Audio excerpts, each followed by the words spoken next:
Assalamualaikum warahmatullahi wabarakatuh. Alhamdulillahirabbil alamin. Asyhadu an la ilaha illallah wahdahu la syarika lah wa asyhadu anna Muhammadan abduhu wa rasuluh. Ada arahan dari Bapak Kepala Sekolah kepada Bapak, dipersilakan. Assalamualaikum warahmatullahi wabarakatuh. Puji dan syukur kita panjatkan kehadirat Allah Subhanahu wa taala yang telah memberikan kita kekuatan, kesehatan sehingga di pagi yang indah ini, pagi yang cerah ini kita masih dapat berkumpul di ruang yang sangat sederhana ini dalam rangka mengikuti kegiatan desensialisasi budaya positif. Ya, positif yang begini perlu kita lanjutkan terus. Insya Allah di tahap 2 nanti kita akan ikut yang seperti itu lagi, akan ada kegiatan IHT, akan ada kegiatan bimbingan pembelajaran di kelas. Cuman saya agak sedikit riskan kalau anak-anak nanti tidak ada yang banyak hadir. Ya betul Bapak Ibu kan. Dan kemarin target kita ada beberapa jurusan itu. Tapi sayangnya pertama hadirnya menggebu-gebu siswanya. Tapi setelah lama berproses turun. Ya itu. Nah ini juga kenapa sih sebenarnya bisa begini. Nah ini masing-masing kita punya trik, punya cara, punya strategi Bapak dan Ibu. Ya, yang perlu kita mungkin benahi, yang perlu kita pertahankan, yang perlu kita tingkatkan. Ya, perlu kita semua. Tidak ada yang merasa lebih, tidak ada. Makanya kita saling berbagi. Kalau saya mungkin di bidang manajemennya, tupoksi saya bagaimana supaya sekolah itu bisa beroperasi secara baik, ya operasionalnya tetap jalan, yang mutunya tetap dipertahankan. Mutunya kalau tidak ada juga dari guru yang langsung ikut terjun di situ, tidak mungkin. Ya, terus Bapak Ibu tidak mungkin. Nah, jadi Bapak dan Ibu, mari kita selalu berpikir positif thinking. Ya, ada hal-hal baru, hal-hal yang menarik yang bisa kita adopsi, yang bisa kita berikan kepada siswa, kita jalankan semua. Ya, pembelajaran itu sebenarnya bermakna kalau kita mau. Nah, jadi ada hal-hal yang menarik. Kenapa harus 7 jam? Memang ini dia ya. Terus terang SMK memang beda dengan SMA karena kita dituntut memang untuk selalu berproses. Ya, apalagi di bidang produktifnya ya harus nyata di situ, harus ada pergerakan, DEVA-nya harus jalan, B5-nya juga harus ada. Ya, DEVA dari barang yang tidak jadi menjadi barang jadi. Ya harus berproses, itulah yang kita ajarkan kepada siswa-siswi kita. Baik, saya rasa tentang budaya-budaya positif ini sebenarnya sudah melekat di dalam hati dan jiwa kita. Ya, untuk lebih jelasnya nanti kita dengarkan secara bersama. Ya, silakan berkolaborasi ya selama di sini. Semoga kegiatan ini bisa bermanfaat untuk Bapak dan Ibu, untuk kita semua. Terima kasih. Assalamualaikum warahmatullahi wabarakatuh. Selanjutnya Bismillahirrahmanirrahim. Assalamualaikum warahmatullahi wabarakatuh. Alhamdulillah, bersyukur kita kepada Allah atas segala limpahan rahmat dan hidayahnya. Salawat serta salam kita selalu sajikan kepada manusia yang paling mulia, Nabiullah Muhammad sallallahu alaihi wasallam. Mudah-mudahan kita akan mendapatkan syafaatnya mulai dari dunia sampai ke akhirat kelak nanti. Amin. Yang saya hormati Bapak Kepala SMK Negeri 1 Sinabang, di mana kegiatan-kegiatan ini mendapatkan apresiasi dan support dari kepala sekolah, tidak lain tidak bukan untuk kemajuan pendidikan terutama dari sekolah kita. Kemudian saya ucapkan juga terima kasih kepada Bapak Ibu guru, Bu Nurjana selaku moderator pada hari ini, dan Bapak Ibu sekalian yang hadir pada pagi yang berbahagia ini. Baiklah Bapak Ibu, untuk mempersingkat waktu, izinkan saya pakai untuk saya maju ke depan.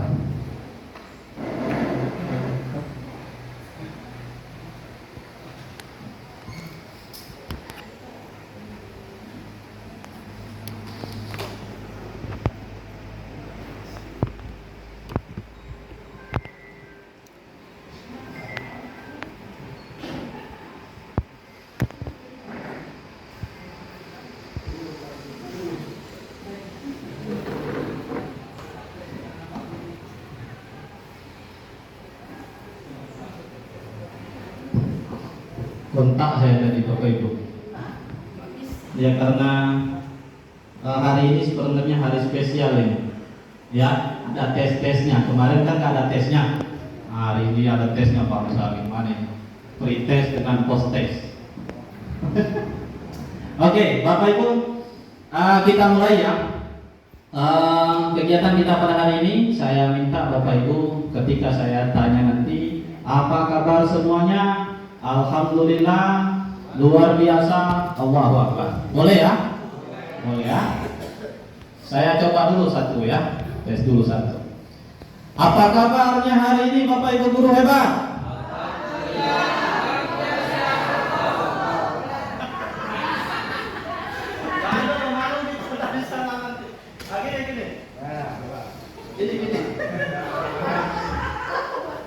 Oke ya, kita ulang ya, bagus Bapak Ibu. Jangan kantuk dulu ya. Bagaimana kabarnya hari ini Bapak Ibu? Alhamdulillah, luar biasa, Allahu Akbar. Gini aja ya.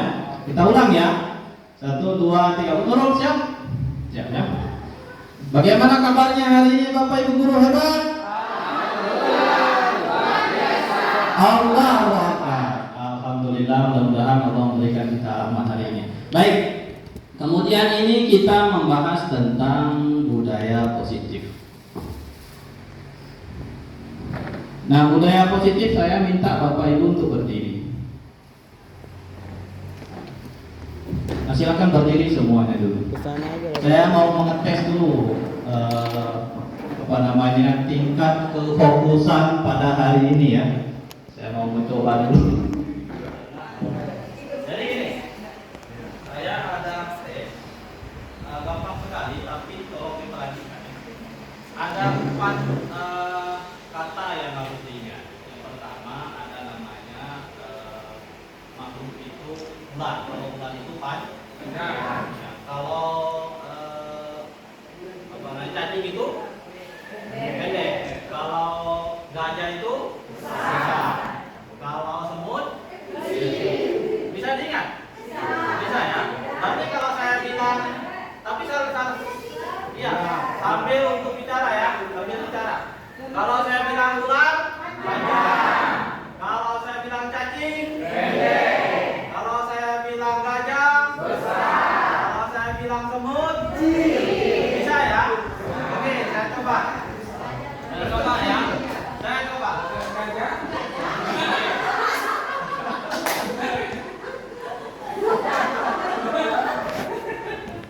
Oke, kita tes ya, Bapak ya.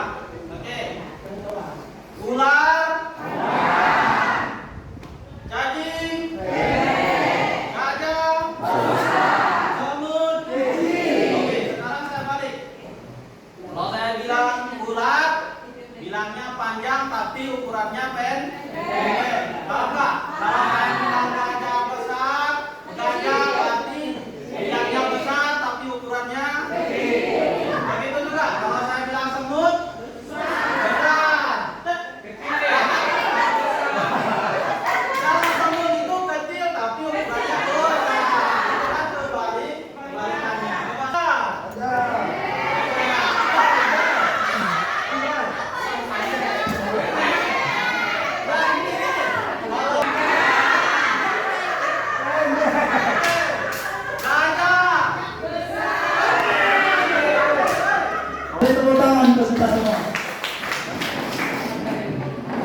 Fokus balik ke depan ya Bapak Ibu. Nah sekarang ada saya tanya nih, tapi harus jujur ya, harus jujur. Apa makna dari gambar tersebut? Ya. Oke, ada jawaban lain? Sebelum belajar, Sebelum belajar, nggak ada jawaban lain bro. kayaknya udah digabung sama Pak Budi semua ya. Terlalu mudah ya Bapak Ibu jawabannya. Berarti ini adalah motivasi belajar. Coba kita lihat apa betul atau salah. Oke. Nggak sekolah Bu.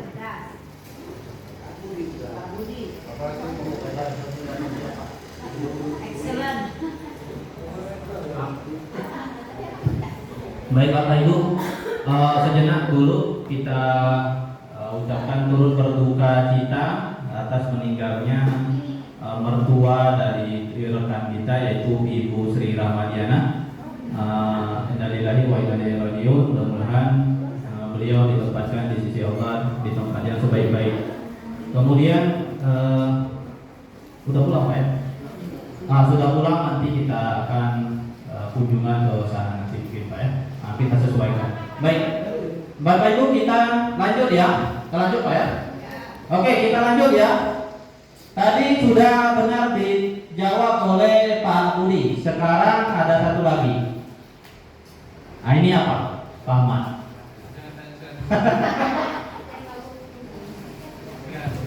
Kira-kira cinta. Mantap sekali, berarti guru-guru kita hebat Pak, bisa melihat gambar dan menganalisis. Oke ya.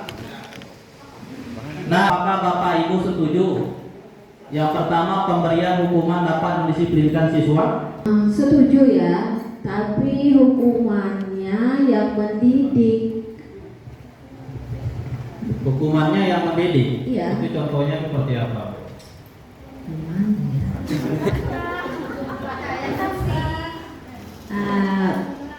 Mungkin ya kutip sampah boleh, tapi kalau untuk sikat toilet itu agak berat. Pak Amsar, menurut Bapak Amsar, boleh nanti lanjut Bu Evita. Menurut Pak Amsar, apakah pemberian hadiah itu dapat meningkatkan prestasi siswa kita, Pak? Betul sekali. Karena dengan ada hadiah mungkin anak itu, tapi tergantung anaknya ya. Ya nanti anaknya ada yang nggak suka diberikan hadiah, karena hadiah dia lebih belajar. Tapi kalau yang anaknya memang betul-betul belajar, itu kebutuhan saya ke depan. Ya senang, karena ini kalau saya diberikan hadiah, waktu ada hadiah baru saya belajar. Tak ada hadiah nggak belajar kan?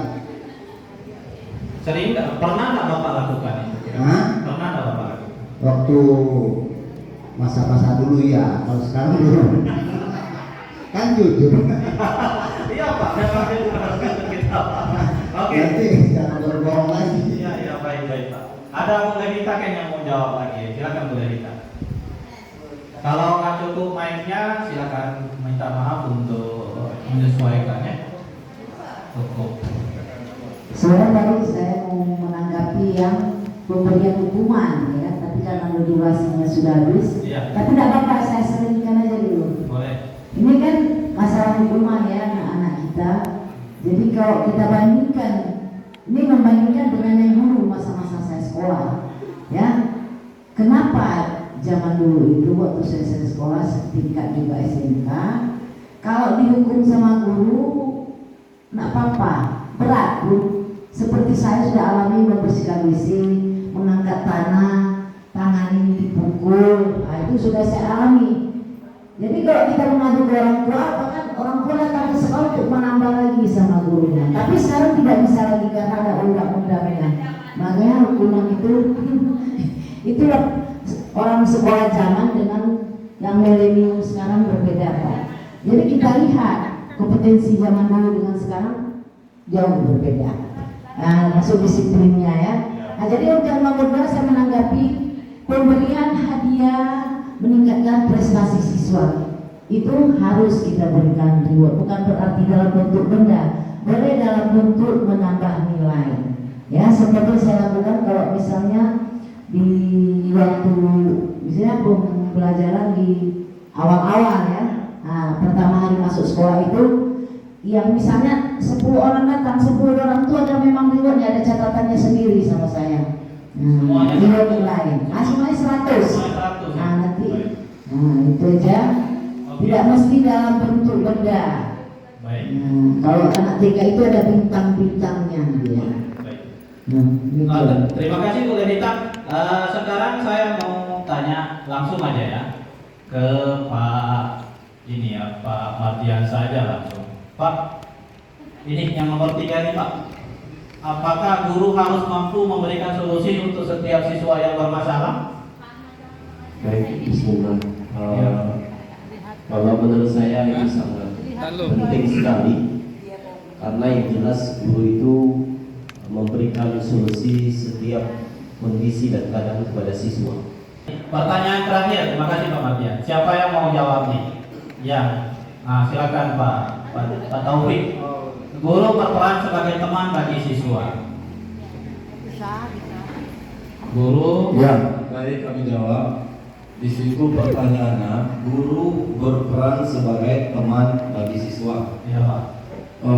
Satu sisi, siswa sama guru itu kalau kita menjauhkan siswa, Iya. kalau kita menjauhi siswa atau kita kurang acuh kepada siswa, otomatis siswa itu akan berefek kepada kita. Apa contohnya? Kalau kita berikan misalnya tugas ataupun kita suruh siswa dalam kelas, otomatis siswa itu kadang-kadang jutek. Ya. Nah, tapi kalau misalnya kita bukan juga harus sebagai teman ini harus tangannya juga ke pundak kita, tidak juga. Tetapi dengan tanda kutip sebagai teman ini adalah kita peduli, kita perhatian, kita butuh juga sebuah kerjasama dari para siswa, sehingga antara guru dan siswa saling kerjasama. Nah, itulah kira-kira. Oke Pak. Oke, dimengerti. Terima kasih Pak Taufik. Untuk jawaban Bapak Ibu semua, mari kita berikan tepuk tangan yang luar biasa. Nanti benar atau salahnya itu kita lihat nanti, ya. Kita lihat nanti. Jadi intinya dari keempat ini Bapak Ibu sudah punya pandangan masing-masing. Tadi ada yang mengatakan bahwa pemberian hukuman itu boleh Pak, asal bersifat positif. Kemudian pemberian hadiah boleh juga, sesekali boleh dengan cara-cara yang dibolehkan seperti itu. Kemudian guru harus memberikan solusi, tentu harus memberikan solusi dengan cara-cara yang baik. Kemudian yang terakhir, apakah guru itu bisa berperan sebagai teman? Jawabannya boleh, tetapi dengan kaidah-kaidah tertentu. Nah, sekarang kita membahas tentang budaya positif. Budaya positif. Saya mau tanya dulu. Siapa nih yang mau bantu saya? Kira-kira apa itu sebenarnya yang disebut dengan budaya positif?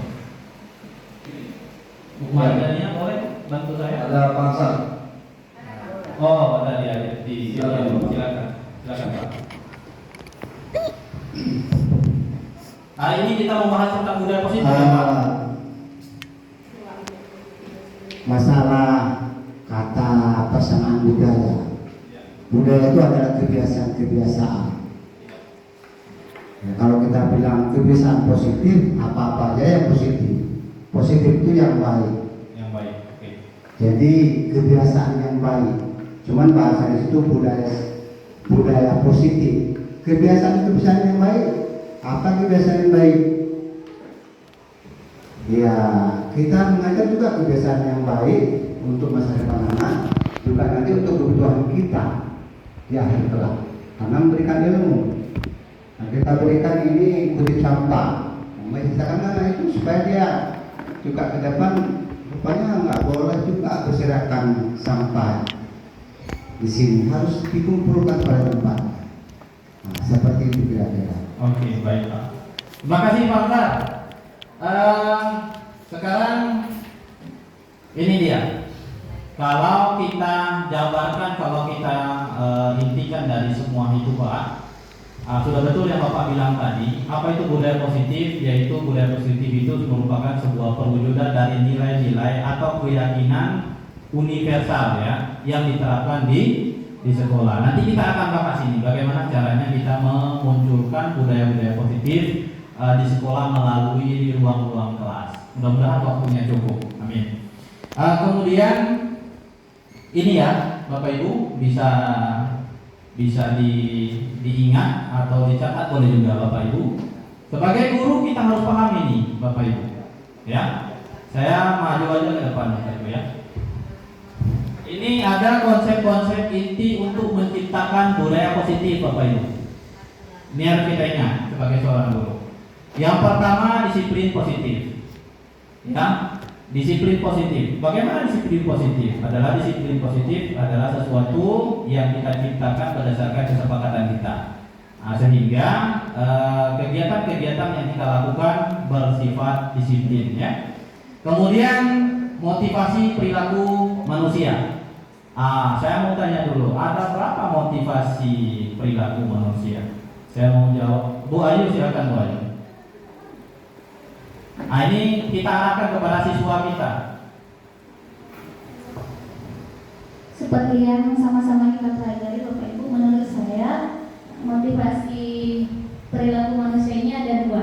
Iya. Itu ada intrinsik dan ada ekstrinsik biasanya. Iya. Ada yang dari dalam diri sendiri dan juga dari lingkungan sekitar kita. Biasanya mungkin dari keluarga atau teman-teman kita yang ada di sekitar kita. Seperti itu Bapak. Bagus sekali. Kalau saya tanya dulu Bu Ayu. Jadi motivasi siswa itu dia ada dua, intrinsik sama ekstrinsik. Jadi dari dalam sama dari luar. Kita sebagai guru berada di luar daripada siswa, tetapi kita berperan aktif memberikan motivasi kepada siswa. Nah, kemudian keyakinan kelas atau sekolah. Adakah Bapak Ibu pernah membuat keyakinan kelas di dalam kelas sebelum pembelajaran atau semester awal kita jalankan? Pernah mencoba? Itu bukan. Kalau persepsi itu adalah mengulang kembali pembelajaran yang sudah kita lakukan minggu kemarin atau yang lalu. Nah, ini keyakinan kelas. Pernah? Iya, sesuatu yang kita sepakati. Nah, misalnya gini. Misalnya contoh gini. Ini semester awal kita duduk bersama siswa nih. Duduk. Sekarang satu semester ke depan kita buat keyakinan kelas. Di dalam kelas ini yang pertama yang harus kita lakukan adalah yang pertama misalnya apa? Tidak datang terlambat misalnya, selalu datang tepat waktu. Membuat kegiatan-kegiatan yang positif misalnya, tidak mengganggu teman. Adakah seperti itu kita lakukan? Kalau ada, alhamdulillah. Nanti kita akan lihat bagaimana sistem kegiatannya. Kemudian ada namanya posisi kontrol guru. Ini dia. Posisi kontrol guru. Posisi kontrol guru ini bagaimana caranya kita menempatkan diri sebagai guru untuk mengontrol siswa kita dengan cara-cara yang baik. Nah, kemudian ada namanya segitiga restitusi. Pernah dengar ini? Pernah dengar kata segitiga restitusi? Belum pernah dengar? Nah, ini salah satu kekurangan kita. Ternyata kita tidak mendalami istilah atau kaidah-kaidah terbaru dalam hal penanganan siswa.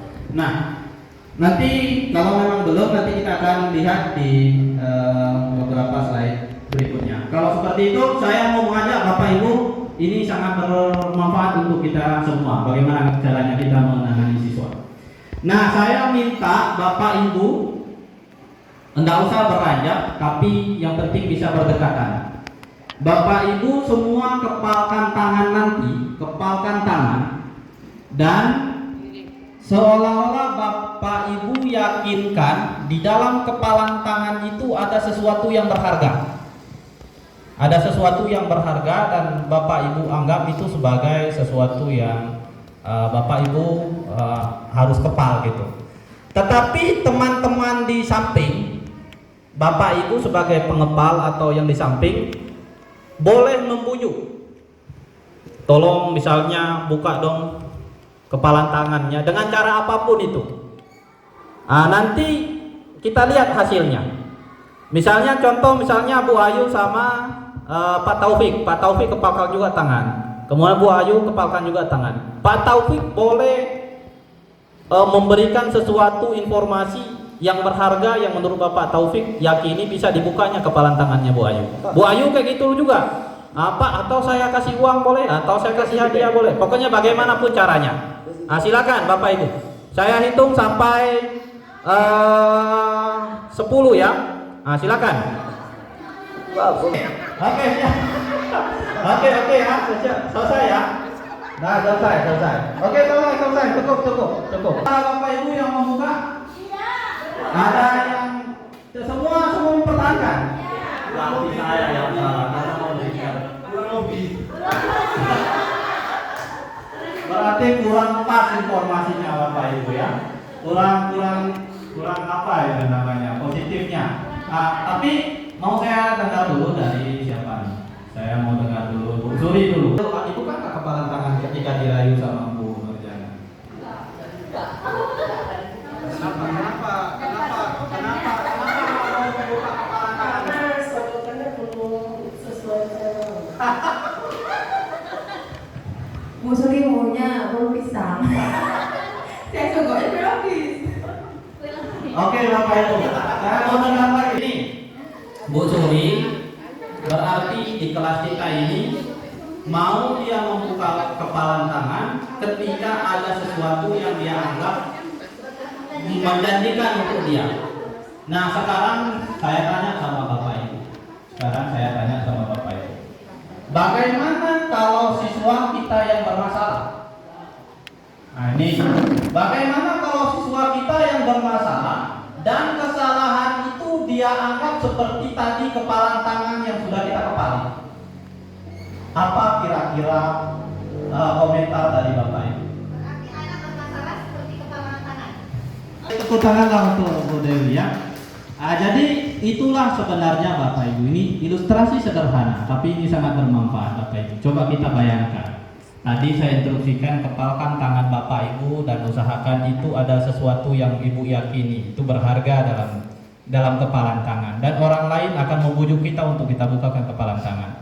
Dari di antara semuanya saya mendengar tidak mau membuka kepalan tangan dengan alasan satu saja, karena iming-imingan untuk membuka tangan itu tidak sesuai dengan keinginan. Nah sekarang kita tanya sama siswa, ya kan? Kita posisikan sebagai guru. Siswa bermasalah, kita paksa dia untuk, rubah itu dengan cara seperti itu, rubah itu.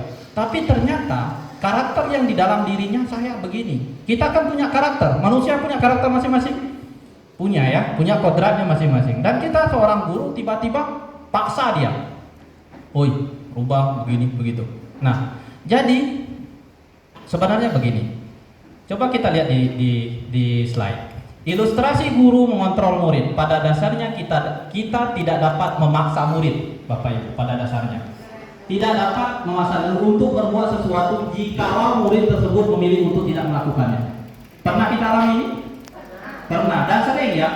Besok sudah kita bilang jangan ya Bu. Besok diulang lagi. Besok lagi, awas ya. Besok jangan dibuat lagi. Besok diulang lagi. Ada seperti itu? Nah, kita lihat.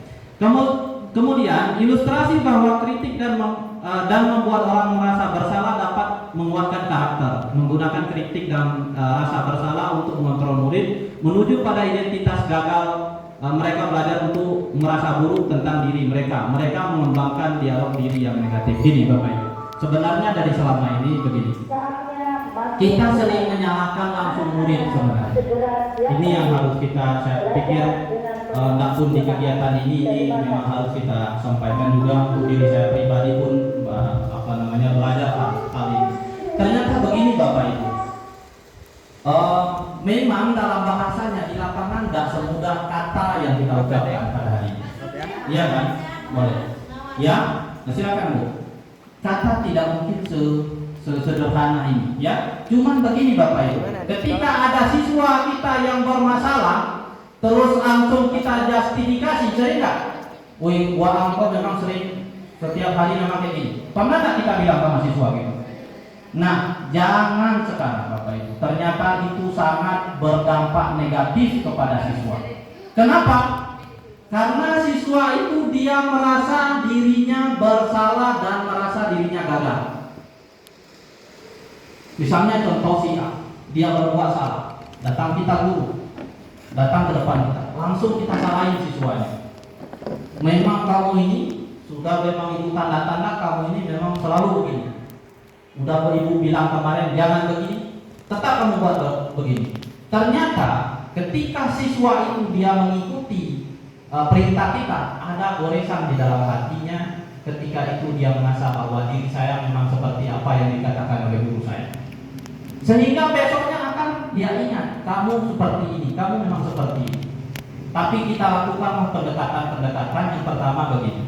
Namanya identifikasi masalah. Identifikasi masalah ini sudah juga sering kita lakukan, saya rasa. Yang pertama kita harus tanya dulu ke dia, apa yang sudah kamu lakukan? Saya melakukan ini Pak, sama kawan saya jewer dia. Kita tanya sama dia, apakah perlakuan kamu itu sudah benar menurut keyakinan kelas kita? Nah, ini nanti keyakinan kelas itu Pak, harus kita tempelkan di ruang kelas. Karena supaya ketika mereka berbuat salah, kita kirim mereka ke sana. Itu dia berbentuk tulisan Pak, kesepakatan kelas. Nah, itu kesepakatan kelas itu kita libatkan siswa dalam membuatnya. Nah, sehingga ketika mereka berbuat masalah, kita kirim kepada mereka. Kita tanya sama, apakah sudah sesuai dengan kesepakatan kelas kita? Pasti mereka menjawab tidak. Jadi, kenapa kamu lakukan seperti itu? Apa yang harus kamu perbaiki? Kita kembalikan kepada mereka dulu. Kita kembalikan kesadaran itu kepada mereka. Barulah nanti kita akan masuk dengan poin-poin yang sudah kita susun dengan rapi. Nah, ternyata terlalu bahaya kalau siswa itu bermasalah langsung kita ambil, langsung kita justifikasi. Tidak ada tanya, tidak mau identifikasi, langsung label. Tidak mau tahu apa penjelasanmu, yang penting kamu sudah sering melakukan itu. Di awal pembelajaran jangan lupa kumpulkan siswa. Anak-anak semua, bapak anak-anak, sekarang kita mau memasuki ini ya, pembelajaran baru. Kita buat kesepakatan kelas. Untuk apa kesepakatan kelas itu? Sebagai rambu-rambu apa yang harus kita lakukan dan apa yang tidak harus kita lakukan selama kegiatan kita pembelajaran. Ya, nah, yang kita tulis di situ. Nanti boleh kita lakukan seperti ini Pak. Satu orang satu, buatkan kertas kecil, maju. Apa kesepakatan kelas kamu yang kamu inginkan? Nanti dia bilang sesuai dengan hati nurani. Saya tidak mau dimarahi di depan kamu. Buatnya di situ. Saya tidak mau dijewer di depan siswa yang lain. Nanti dibilangnya di sini. Di situ nanti ditulis. Di dalam kelas itu nanti disuruh baca. Kesepakatan kelas 1 tata boga. 1. Datang tepat waktu. 2. Menjaga kebersihan kelas. 3. Menjaga fasilitas kelas. Ya kan? Nah, ketika dia bermasalah, ayo kita lihat kesepakatan kelas kita. Kesepakatan kelas apa yang sudah kamu lakukan? Ini Pak, tidak menjaga fasilitas kelas. Dengan apa? Dia memecahkan botol pas guna. Sudah ada di situ kesepakatan kelas. Suruh. Jadi solusinya bagaimana? Minta maaf Pak, saya merasa bersalah, saya akan ganti Pak. Nah, jelas. Nah, seperti itu. Nah, nanti ada hal-hal yang lain lagi lebih dalam. Saya pikir Bapak Ibu sudah melakukan itu. Nah, sekarang yang sering kita lakukan di dalam kelas ini, bahwa orang dewasa memiliki hak untuk memaksa. Banyak orang dewasa yang percaya bahwa mereka memiliki tanggung jawab untuk membuat murid-murid berbuat hal-hal tertentu. Kita sering Bapak Ibu. Kita sering sebagai guru, sebagai orang dewasa, kita sering dulu sebelum kita belajar tentang psikologi pendidikan, sering kita memaksa kemauan kita kepada siswa. Ibu atau bapak tidak mau tahu, kamu harus begini. Sering tak kita buat seperti itu? Sering. Nah, ternyata ini sangat berbahaya Bapak Ibu. Karena apa? Kita menganggap bahwa kita udah dewasa, kita sebagai orang guru, kita memiliki wewenang penuh kepada siswa. Ternyata siswa itu dia akan memiliki hati nuraninya. Dia akan ingat itu. Ya, kita rubah dengan cara-cara yang baik. Nah, oke Bapak Ibu, sekarang saya ajak Bapak Ibu untuk bermain peran ya. Kita berdiri ya. Oke, berdiri aja terus. Berdiri aja terus, nggak usah duduk lagi. Ayo. Silakan 3 kelompok buat barisannya. 3 kelompok buat barisannya. Ayo. Permainannya gini. Ini ada kertas, akan kami sebarkan di beberapa tempat, ya, di beberapa tempat. Tugasnya adalah menemukan kertas ini sesuai dengan warnanya masing-masing. Nah, berjalan berdasarkan instruksi orang yang paling belakang. Sesuai dengan ini, sesuai dengan instruksinya. Jadi di belakang itu menginstruksikan ke kanan, ke kiri, begitu.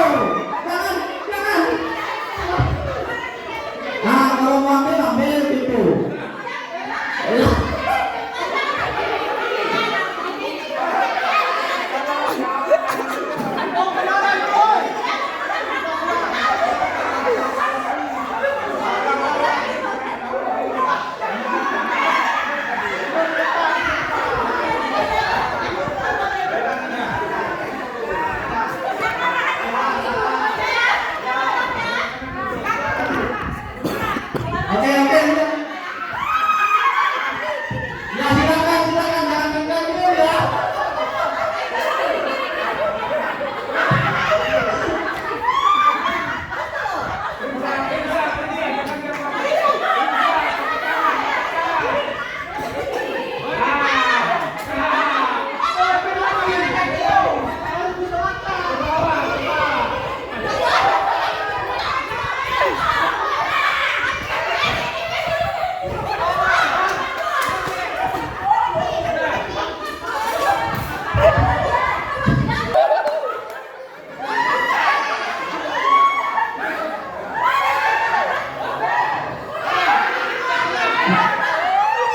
Oke, buka matanya, boleh. Boleh tepuk tangan lalu. Sambil minum, ada nggak di antara Bapak Ibu yang mau berkomentar tentang tadi? Masih capek? Oke, instruksi dari belakang kurang jelas. Siapa lagi? Ada lagi nggak komentar? Percaya sama kawan di belakang. Percaya sama kawan di belakang ya. Kerjasama apa? Kerjasama apa, Ahmad?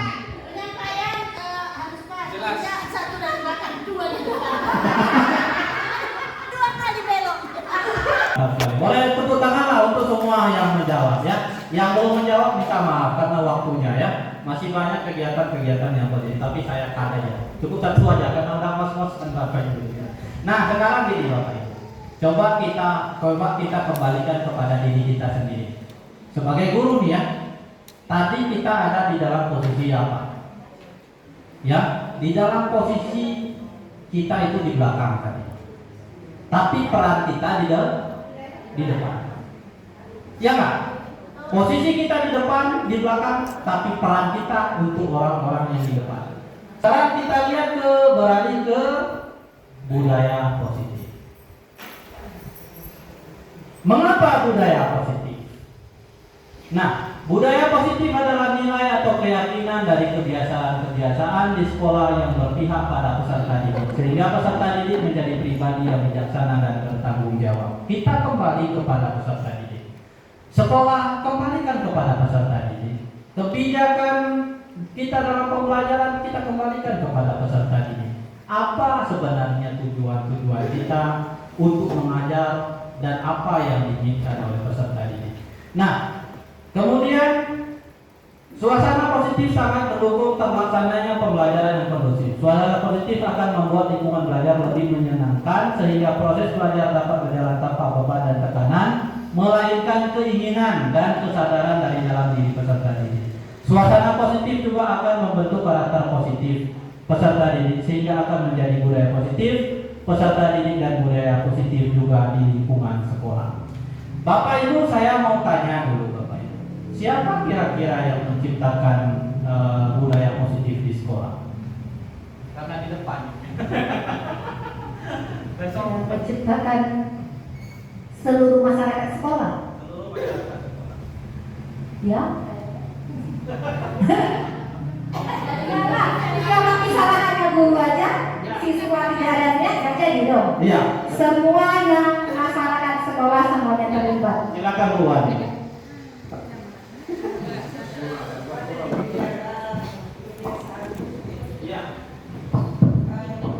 Kalau di sekolah ini kita utamakan dulu kita dari gurunya, karena kita kan guru itu dicontoh oleh siswa. Contohnya kita harus cepat datang supaya siswanya cepat juga datang karena mereka melihat kita dari gurunya dulu menurut saya ya. Udah positif itu dari kita dulu baru ke siswanya. Baik, Bu Ane tadi ada katakan?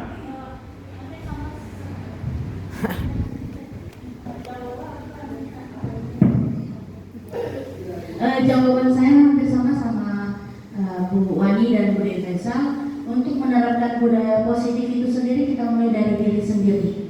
Apabila kita sudah menerapkan di diri kita sendiri maka akan berdampak pada orang lain, terutama pada siswa kita. Mantap sekali. Bu siapa tadi yang belum saya tanya? Bu Rita, tolong dong sebutkan budaya-budaya positif aja, budaya-budaya positif yang sudah kita lakukan di sekolah kita. seperti kalau ada sampah, ya kan inisiatif sendiri kita itu masukkan ke tempat sampah salah satunya. Nah, terus setelahnya,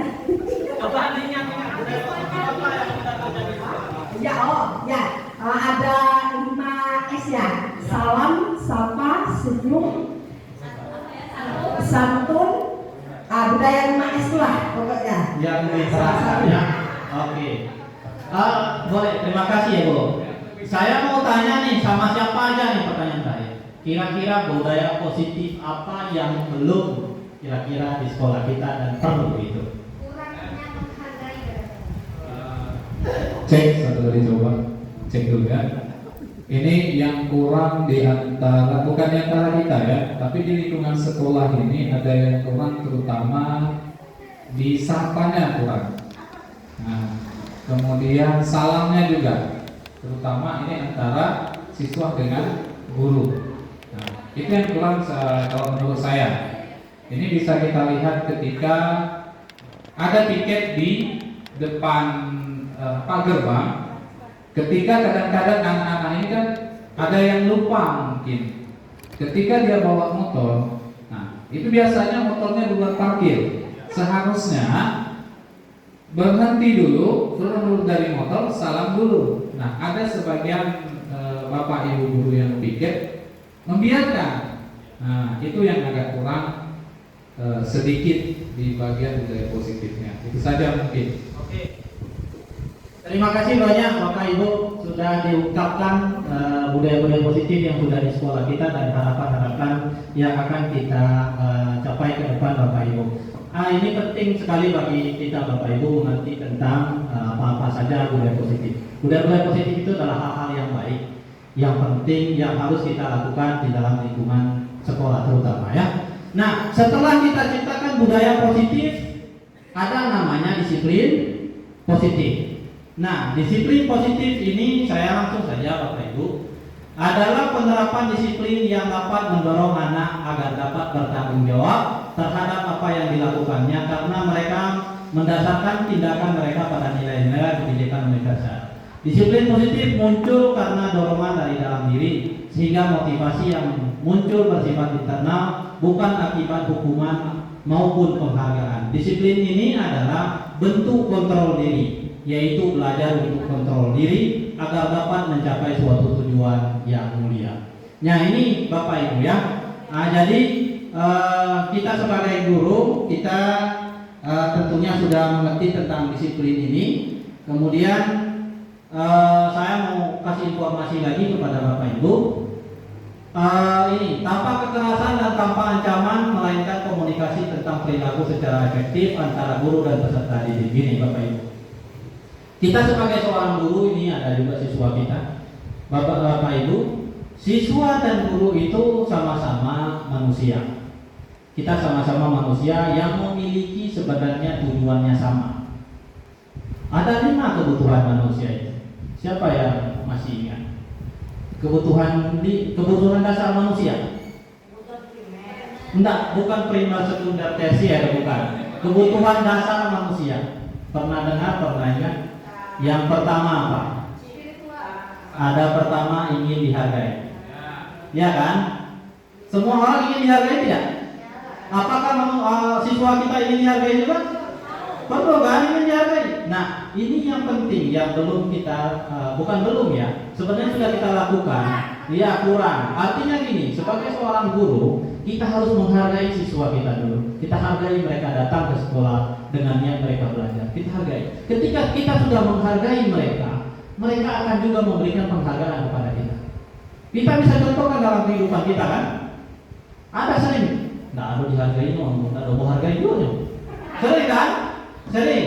Nah itu sebenarnya pada dasarnya adalah kebutuhan dasar manusia. Nah kebutuhan dasar yang lain-lain masih banyak. Jadi Bapak Ibu, kita dalam menghadapi siswa ini terkadang kita duluan. Keinginan kita yang kita kedepankan. Pokoknya sering kita ucapkan itu kan. Pokoknya ibu mau kamu begini. Pokoknya tanpa kita harus diskusi dengan keadaan siswa, dengan perilaku siswa seperti itu. Kemudian Peserta didik diajarkan untuk memahami konsekuensi dari perilaku mereka dan menumbuhkan rasa tanggung jawab dalam diri mereka. Inilah Bapak Ibu nanti pentingnya kita membuat kesepakatan kelas. Ke depan Bapak Ibu setiap kelas, nih Pak ya, setiap kelas itu sudah ada terpampang di kelas itu kesepakatan kelas. Yang harus kita rubah ini kata-kata jangan itu. Kan sering, jangan sering terlambat, tidak sering terlambat. Tapi kita coba usahakan, saya datang tepat waktu. Buat siswanya di situ, jangan bilang di situ. Tidak boleh terlambat datang ke sekolah, tapi tulis di situ. Datang ke sekolah tepat waktu. Nanti ketika dia di gerbang, telat dia. Ya kan? Kita masuk ke kelas dulu, nak. Untuk apa, Bu? Kita baca-baca dulu. Nah, buat di situ. Datang tepat waktu. Hari ini kamu terlambat. Kesepakatan kelas apa yang kamu langgar? Disiplin waktu. Besok bagaimana?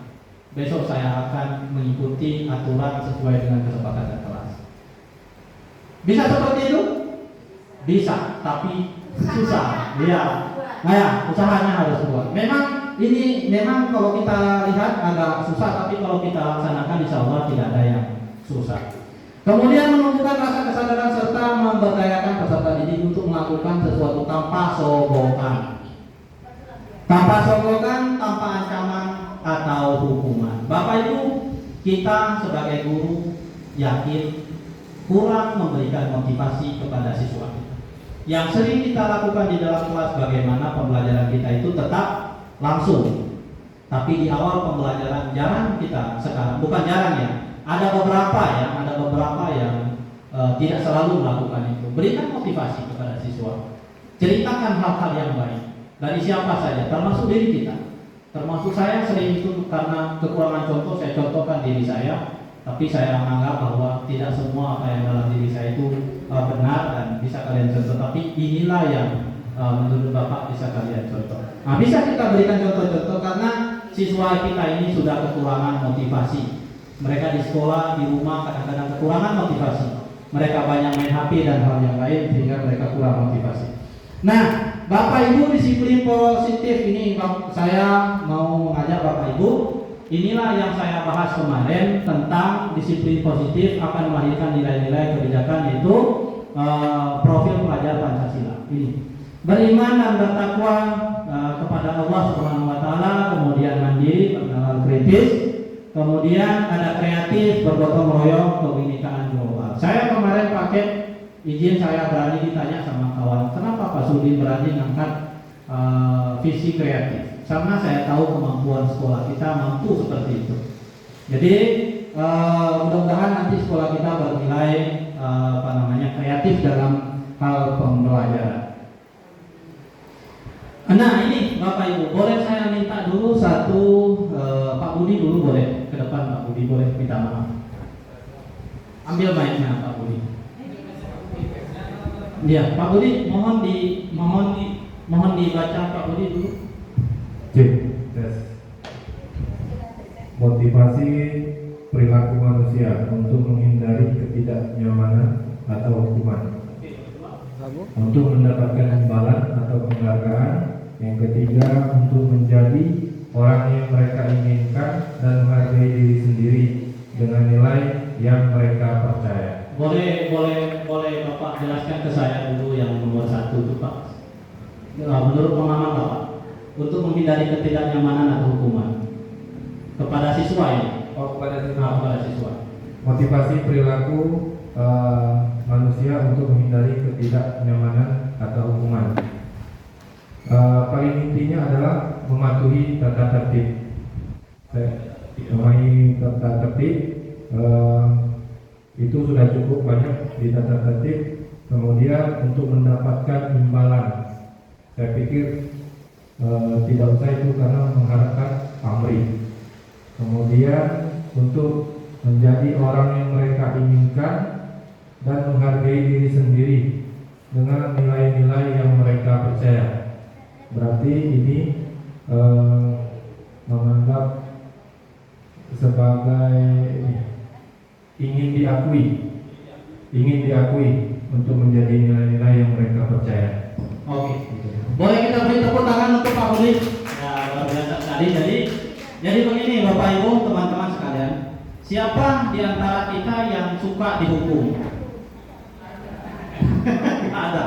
Nah, suka diberi ketidaknyamanan nggak ada ya? Nah, coba kita kembalikan kepada siswa kita. Ada tak siswa kita yang senang dia dihukum? Nggak ada kan? Tapi seringnya kita membuat hukum karena membuat kesalahan. Nah, ya Pak Ahmad, sering Pak Ahmad. Kalau Pak dihukum, rasanya nggak bisa dia rubah. Tapi coba kita dengar, berapa orang siswa kita yang ketika kita berikan hukuman dia nggak mau ulang lagi? Sedikit saja kan? Pasti itu di kelas itu ya Bu Wani kalau kita mengajar di kelas itu kan sering kita berikan hukuman, nanti besok dia juga kan? Nah ini coba kita lihat ya. Jadi ternyata hukuman ini bukan salah satu alternatif yang satu-satunya untuk kita merubah siswa ini. Bagaimana yang harus kita lakukan Bapak Ibu? Yang pertama kita harus identifikasi. Kita harus tahu dulu karakter siswanya kita. Kita lihat dulu apa keinginan siswa, kita lihat dulu. Untuk menjadikan orang yang mereka inginkan. Mungkin mereka di rumah tidak terlalu dihargai, diperhatikan. Coba lihat dulu. Karena setiap manusia, kita percaya nggak manusia atau siswa kita memiliki kodratnya masing-masing? Kita percaya kan? Mereka membawa kodrat mereka masing-masing dari rumah dengan berbagai macam kodrat mereka. Dan kita guru memang luar biasa harus mampu melihat kodratnya mereka itu.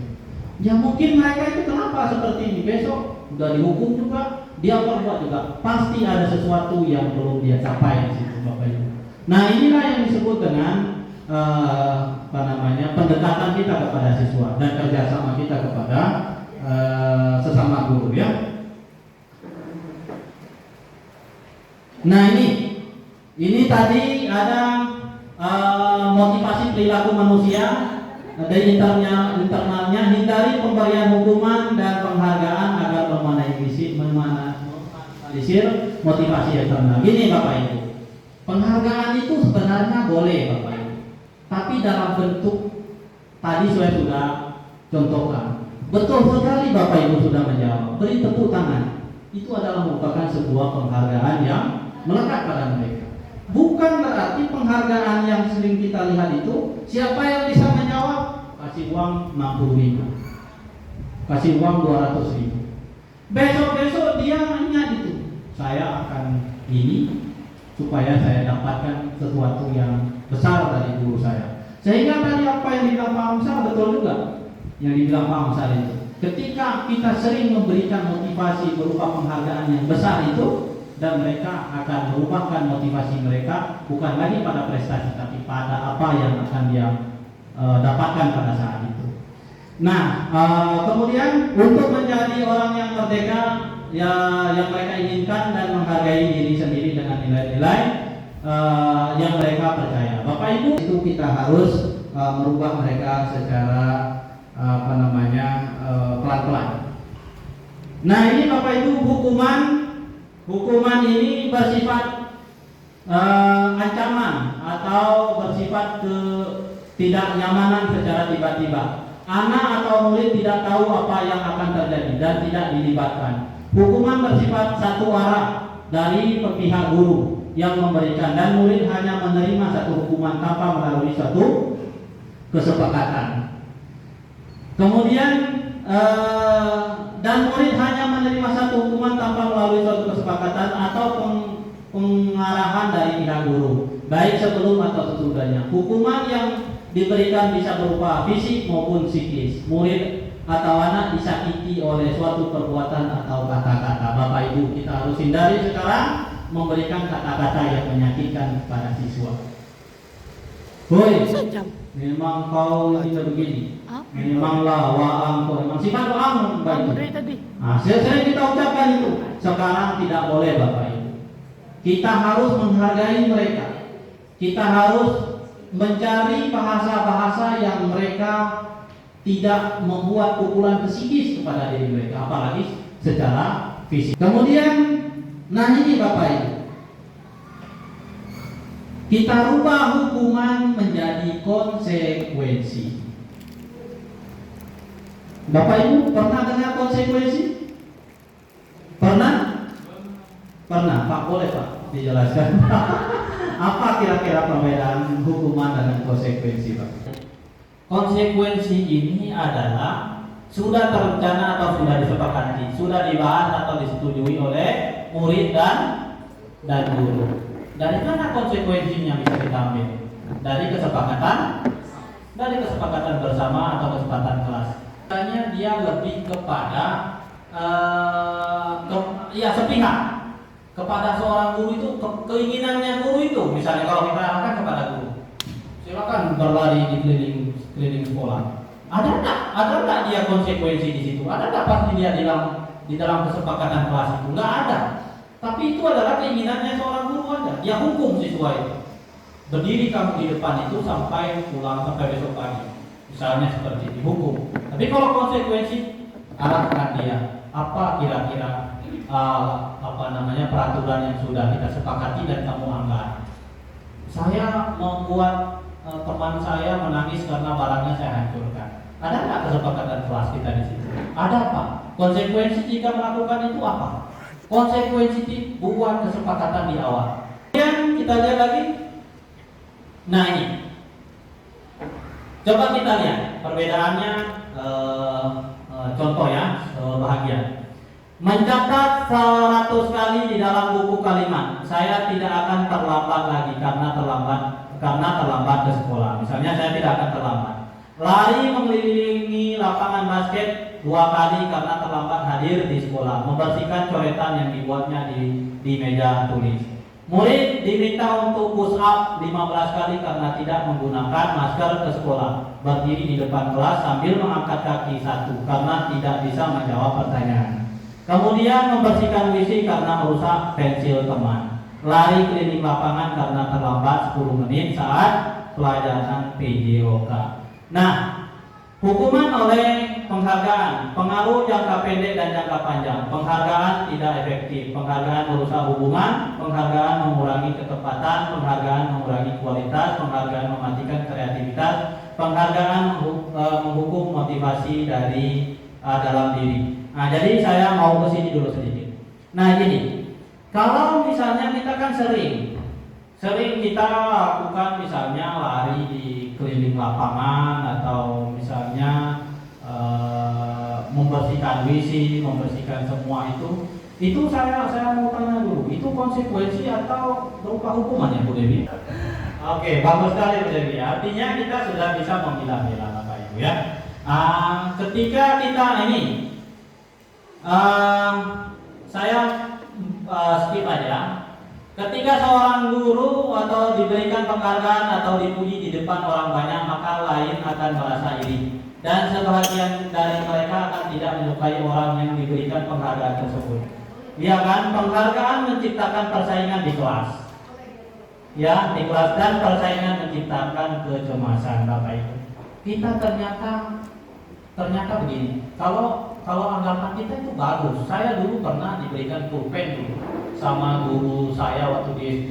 Dan pulpen itu kalau bisa sampai sekarang saya simpan itu sebagai jimat. Tapi ternyata ada teman saya di belakang. Ada teman saya di belakang yang merasa bahwa saya bagus juga tulisan itu. Tapi kenapa saya nggak diberikan penghargaan? Sehingga membuat dia ngapain jumpa sama guru itu. Tentunya dia tidak akan memberikan penghargaan kepada saya. Jadi mereka yang tidak dapat mendapatkan penghargaan, misalnya di dalam sistem ranking, mereka yang mendapatkan ranking kedua akan merasa paling dihukum.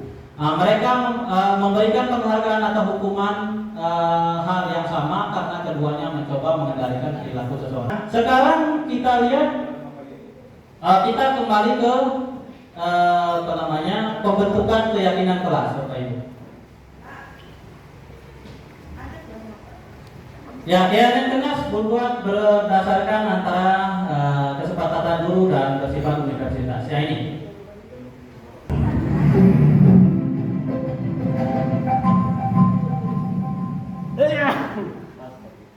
Alhamdulillah.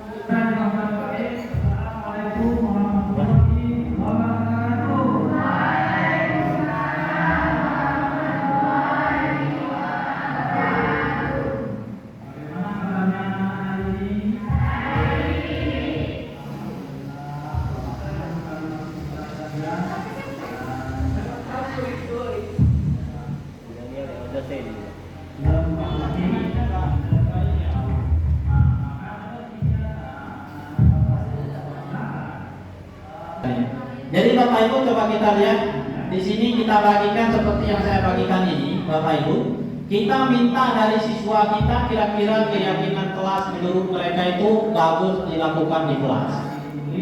Nah, nanti siswanya bilang saya ingin datang tepat waktu, macam-macam nanti.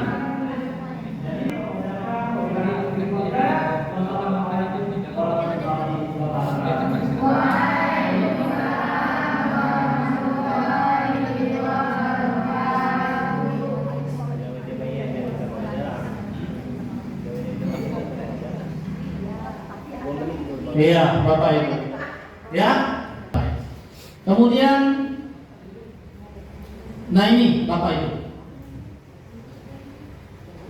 Kebutuhan dasar manusia tadi saya sudah singgung Bapak Ibu. Kebutuhan dasar manusia ini menurut Dr. William Glasser dalam Choice Theory. Apa itu? Seluruh tindakan manusia yang memiliki tujuan tertentu. Semua yang kita lakukan adalah usaha terbaik kita untuk mendapatkan apa yang kita inginkan. Ketika kita mendapatkan apa yang kita inginkan, sebetulnya saat itu kita sedang memenuhi suatu kebutuhan atau lebih dari kebutuhan dasar kita, Bapak Ibu. Nah, jadi menurut tadi dokter William ini, dia mengatakan bahwa ada sesuatu yang kita inginkan itu sebenarnya adalah proses bagaimana kita memenuhi kebutuhan dasar kita sebagai manusia. Begitu juga kepada murid. Ini Bapak Ibu tadi saya bilang ada 5. Oke Pak, sapi saya. Oke, ada 5 kebutuhan dasar manusia. Yang pertama apa? Kebutuhan bertahan hidup. Yang kedua, kasih sayang dan rasa diterima, kebutuhan untuk diterima. Ada nggak? Siapa nggak manusia yang nggak mau diterima? Ini kita yang nggak kita pahami sebenarnya Bapak Ibu kepada siswa kita. Siswa kita Bapak Ibu memiliki kebutuhan 5 dasar. Yang pertama, kebutuhan bertahan hidup. Ya, mereka tidak mau diganggu, mereka semua ancaman dan semuanya. Kemudian kasih sayang Bapak Ibu. Siswa kita itu perlu disayangi oleh gurunya, bukan dalam arti negatif. Ya, pendekatan seorang guru kepada siswa. Kemudian penguasaan, kebutuhan penguasaan atas kemampuan Bapak Ibu. Bapak Ibu, semua siswa kita punya kemampuan masing-masing. Harus kita akui, harus kita dukung. Kemudian kebebasan, kebutuhan akan pilihan. Itulah yang nanti kita akan buat di kesepakatan kelas. Bagaimana kebutuhan mereka. Kemudian kesenangan, kebutuhan untuk senang. Siapa Bapak Ibu di sini? Saya tanya. Datang ke sekolah untuk susah? Ada? Saya mau susah deh ke sekolah aja. Nggak ada kan? Nah, Bu Cun datang ke sekolah ini mengajar di sini tanpa mau direlokasi karena ingin kesenangan di situ. Sama Bu Nurul, ya kan? Nah, terima kasih Bu.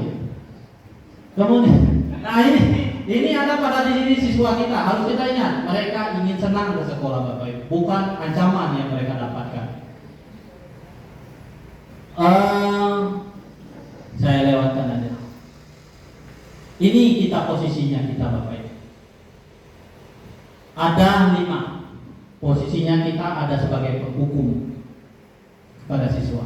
Ada sebuah pembuat rasa bersalah. Tadi saya sudah contohkan. Kamu ini memang begini. Siswa itu akan merasa gagal. Kan udah Ibu bilang kemarin nggak boleh membawa lipstik ke sekolah. Kamu ini memang bakat kali dibilang. Dia merasa bersalah, dia merasa gagal. Tapi coba ajak dia, kenapa kamu bawa? Apakah bagus seperti ini perilaku siswa? Enggak Pak. Jadi besok seperti apa yang harus kamu lakukan? Pasti dia akan cari solusinya. Besok saya tidak bawa lagi ya Pak. Kenapa? Karena saya malu, tidak sesuai dengan kesepakatan kelas kita. Kemudian ada teman tadi sudah dibahasakan. Teman di sini kita harus terbuka kepada siswa. Jangan kita jadikan kita ini sebagai rasa takut kepada peserta didik kita. Tapi dalam arti positif. Pemantau di sini Bapak Ibu, kita pantau siswa kita, masing-masing mereka.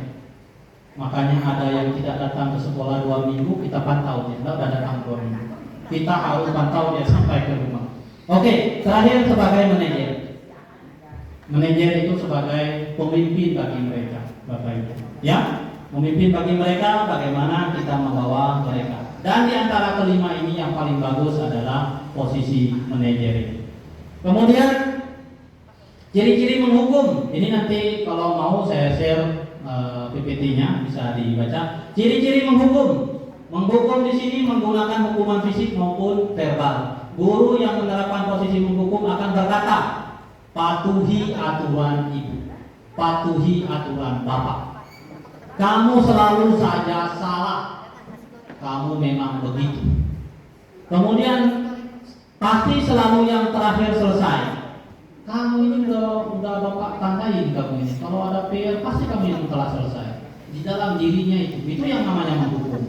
Kemudian guru seperti ini senantiasa percaya hanya ada satu cara ya agar pembelajaran bisa berhasil, yaitu dengan cara dia sendiri.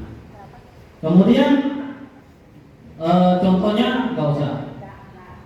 Pembuat rasa bersalah, guru akan bersuara lebih lembut. Pembuat rasa bersalah akan menggunakan keheningan yang membuat orang lain merasa tidak nyaman. Memang bahasanya lembut. Nah, kamu ini ya, memang ya, kamu ini dasar ya. Karena itu, dan dasar kamu ya, sering buat dasar. Nah ini, sehingga dia membuat masalah. Kemudian dia teman Bapak Ibu. Ini, guru pada posisi ini tidak akan menyakiti murid, namun akan tetap berupaya mengontrol murid melalui persuasi, melalui pendekatan. Kemudian pemantau. Ini pemantau mata-mata ini Bapak Ibu ya. Ya, mengawasi. Kita bertanggung jawab atas perilaku orang-orang yang kita awasi. Posisi pemantau berdasarkan pada peraturan-peraturan dan konsekuensi. Dengan menggunakan sanksi konsekuensi, kita dapat memisahkan hubungan pribadi kita dengan murid. Sebagai seorang yang menjalankan posisi pemantau, pertanyaan apa yang diajukan seorang pemantau? Peraturannya apa? Apa yang telah kamu lakukan? Apa yang sudah kamu lakukan? Saya tanya sama siswa ini. Kemudian sanksi apa atau konsekuensi apa jika kamu berbuat seperti itu? Mereka sudah tahu peraturannya seperti apa, konsekuensinya juga seperti apa. Kemudian yang terakhir sebagai manajer. Manajer adalah posisi di mana guru berbuat suatu bersama dengan murid. Mempersilahkan murid mempertanggungjawabkan perilakunya, Bapak Ibu. Bapak Ibu, kita harus mengajak mereka mempertanggungjawabkan perilaku mereka sendiri. Saya tidak datang ke sekolah selama 3 bulan. Apa konsekuensinya? Apa yang harus saya dapatkan? Berarti harus kita berikan pertanyaan seperti itu kepada siswa. Kemudian, nah ini dia namanya segitiga restitusi. Tadi saya sudah bertanya Bapak Ibu, nggak dapat ini, ya? Segitiga restitusi. Ya, ada yang pertama menstabilkan identitas. Nanti saya berikan contoh. Yang kedua, validasi tindakan yang salah. Yang ketiga, menanyakan keyakinan. Pertama begini, menstabilkan identifikasi dulu, identitas. Misalnya contoh begini, siswa telat datang, panggil dia. Nah, kenapa telat datang? Identifikasi dulu. Nanti dia akan membuat alasannya. Saya telat datang Pak karena saya mengantar mama saya misalnya. Kemudian ban saya bocor. Kita lihat identifikasi masalahnya. Tapi kalau dia bilang, berarti bisa nggak kita terima? Berarti kalau bisa kita lanjutkan. Kalau tidak, kita lihat konsekuensi di kelas kalau telat datang. Kemudian validasi tindakan. Jadi tindakan kamu sudah betul atau salah? Dia bilang nanti salah Pak, saya nggak mau terlambat. Kemudian yang terakhir, keyakinan kelas apa yang sudah kamu langgar? Yaitu keyakinan tidak tepat waktu datang ke sekolah. Yaitu ini ya contohnya. Ketika menghadapi siswa yang melanggar disiplin positif, guru dapat membantu siswa dengan menjadi manajer yang menerapkan segitiga restitusi untuk menyelesaikan masalah agar anak mandiri dan bertanggung jawab. Restitusi merupakan proses menciptakan kondisi bagi murid untuk memperbaiki kesalahan mereka sehingga mereka bisa kembali pada kelompok mereka dengan karakter yang kuat. Menstabilkan identitas tadi, mengubah identitas anak dari orang yang gagal karena melakukan kesalahan menjadi orang yang sukses. Berbuat salah itu tidak apa-apa. tapi jangan selalu dibuat salah. Ya, tidak ada manusia yang sempurna, Bapak Ibu. Siswa kita tidak sempurna. Kemudian saya juga pernah melakukan kesalahan seperti ini. Kita juga harus mengakui kepada siswa. Bapak juga pernah salah dulu, pernah terlambat. Tapi setelah Bapak yakin ini tidak bagus untuk kesuksesan saya ke depan, saya akan berubah. Jadi kita harus buatkan ini. Kemudian validasi tindakan. Validasi tindakan ini misalnya padahal kamu bisa melakukan yang lebih buruk dari ini, tapi kamu enggak. Misalnya ada diganggu sama temannya, kemudian temannya itu diganggu lagi. Kita bilang sama dia, untung kamu tidak membuat yang lebih buruk. Nah, kemudian menanyakan keyakinan Bapak Ibu. Tadi sudah saya ucapkan di awal bahwa keyakinan itu penting supaya bisa kita jadikan sebagai rambu-rambu. Nah, ini contohnya segitiga restitusi Bapak Ibu. Segitiga restitusi. Saya contohkan Bapak Ibu supaya bisa diterapkan di sekolah.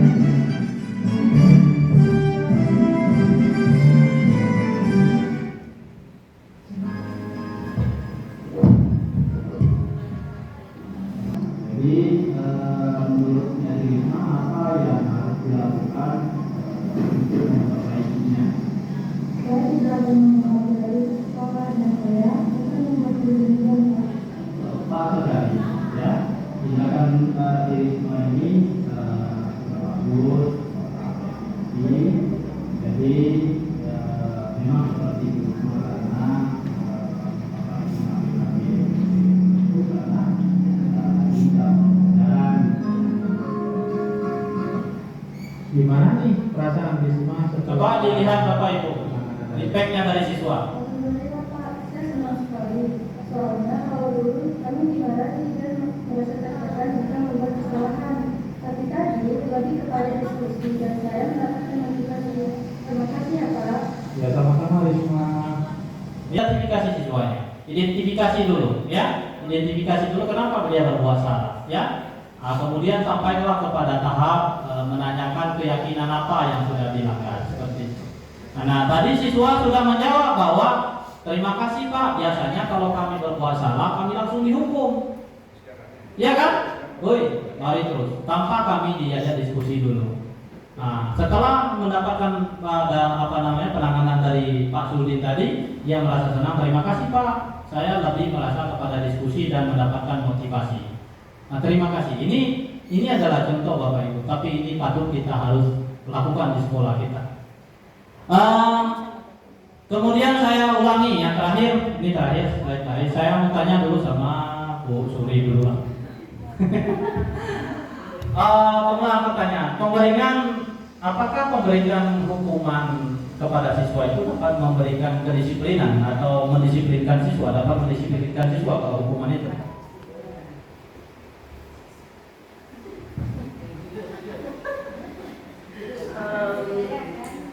Dari pengalaman saya, hukuman tertentu bisa mendisiplinkan siswa menurut saya. Tapi sebenarnya nggak boleh. Tergantung ini, guru memberi hukuman itu kan tidak pada semua siswa, hanya siswa yang memang sulit diarahkan. Terima kasih Bu. Apalagi di depan orang banyak, di depan guru siswa.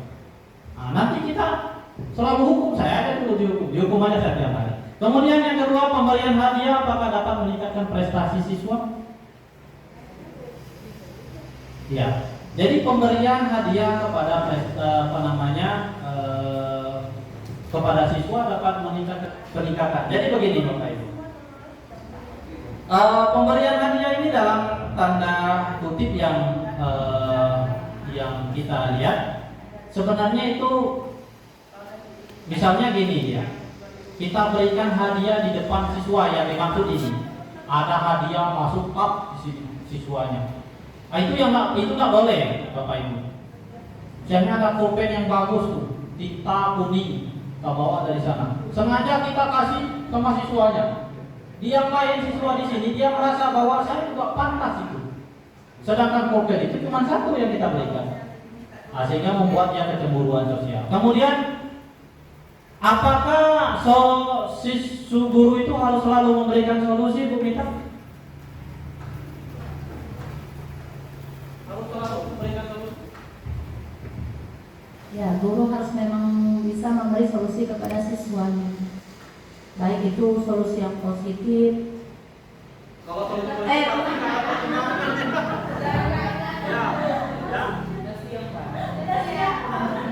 oh gitu ya. Terakhir, apakah guru itu bisa dia bersikap sebagai teman?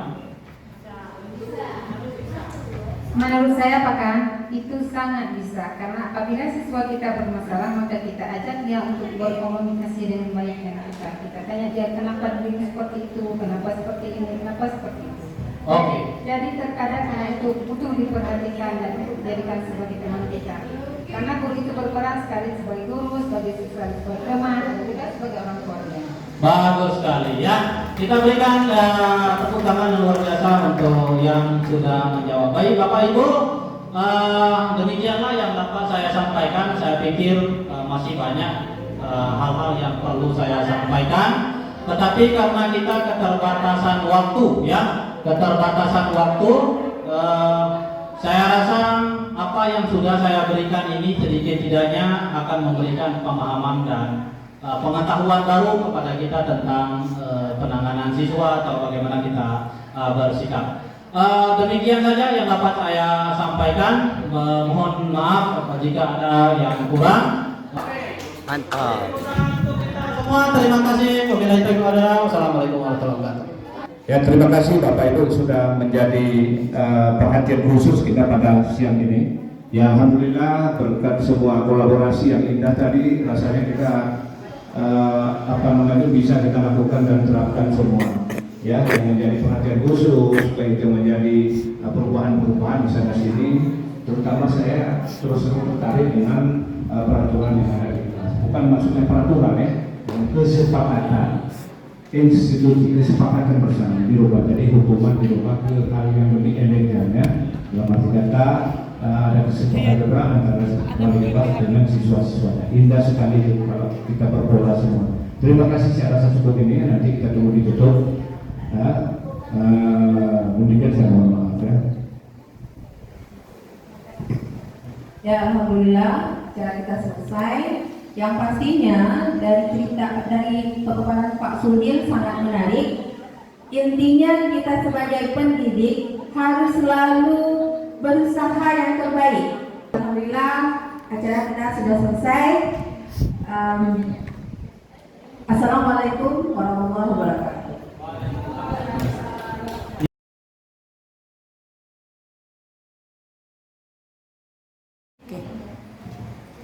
Alhamdulillah kegiatan diseminasi budaya positif ini yang dilakukan pada hari ini ya sangat bermanfaat dan berarti ya kepada guru-guru yang ada di sini.